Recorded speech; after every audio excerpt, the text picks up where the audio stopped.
Perkenalkan, nama saya Nada Alawiyah.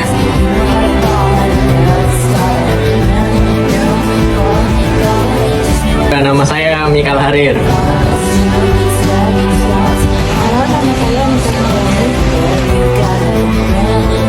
Perkenalkan, nama saya Angga Pratama Hidayat.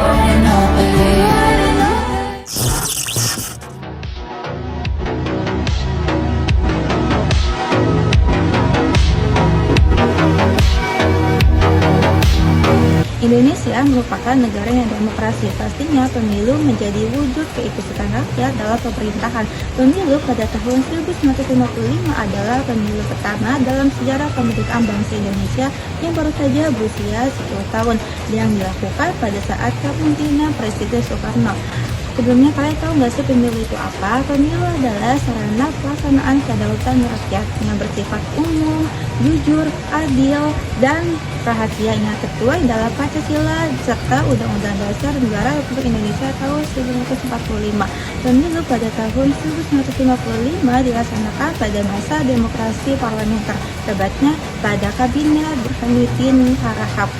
Pemilu serentak menjadi ujian sesungguhnya nih bagi bangsa Indonesia untuk menjalankan yang namanya demokrasi. Sedangkan pemilu pada tahun 2024 bukan menjadi ajang untuk menebar kebencian, untuk memprovokasi, dan bukan menjadi ajang untuk dimulainya disintegrasi.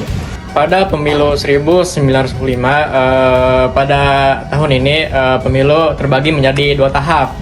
Tahap pertama yaitu pemilihan anggota DPR, sedangkan pada tahap kedua yaitu pemilihan anggota konstituante. Sementara itu, pemilu pada saat ini tahap pertamanya yaitu pemilihan presiden dan wakilnya, sedangkan pada tahap kedua yaitu pemilihan anggota legislatif. Contohnya itu seperti DPR, DPD, dan DPRD. Pemilu tahun 1955 diikuti oleh lebih dari 30 partai politik, sementara pemilu tahun 2004 diikuti oleh jumlah partai yang sedikit.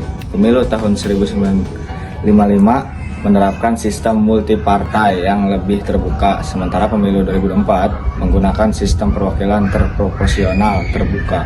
Perbedaan yang paling mencolok antara partai politik pada tahun 1955 dan 2004 adalah pada tingkat demokrasi. Keterbukaan politik, jika pada tahun 1955 partai politik lebih bersifat alat pemerintah, maka pada tahun 2004 partai politik memiliki peran yang lebih penting dalam representasi suara rakyat.